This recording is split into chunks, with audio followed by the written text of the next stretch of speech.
Bernard Laporte est certainement l'un des hommes les plus influents du rugby français, voire mondial. À 58 ans, il a tout connu en tant que joueur dans un premier temps, puis entraîneur, avant de devenir sélectionneur du 15 de France. Aujourd'hui président de la Fédération française de rugby, FFR, il a permis à la France d'avoir l'organisation de la Coupe du Monde en 2023.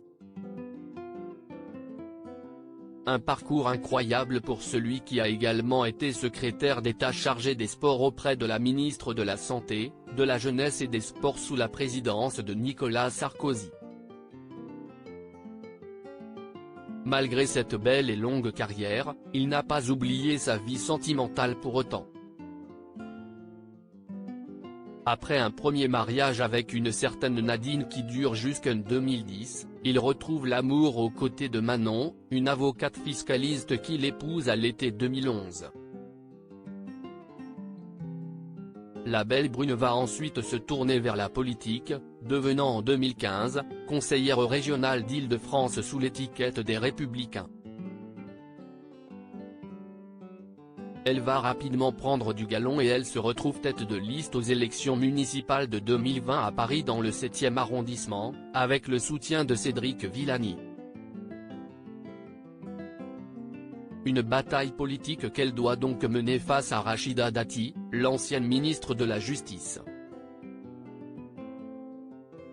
Tout le monde tremble devant elle, mais pas moi, lance Manon Laporte à l'époque, mais malgré sa détermination, elle ne remporte pas l'élection. Un procès très médiatique à un an de la Coupe du Monde en France. Bernard Laporte et sa femme forment donc un couple soudé et le président de la FFR va bien en avoir besoin en ce moment, puisqu'aujourd'hui s'est ouvert à Paris un procès dans lequel il est le principal accusé.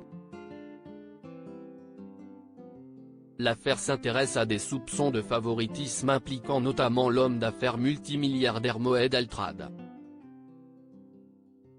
Le mari de Manon Laporte est soupçonné d'avoir, contre rétribution, accordé en 2017 au groupe de BTP du richissime homme d'affaires le premier contrat de sponsoring maillot de l'histoire du 15 de France.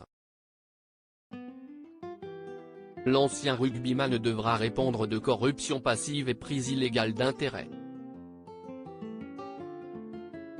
Bernard Laporte reste présumé innocent des faits qui lui sont reprochés jusqu'au jugement définitif.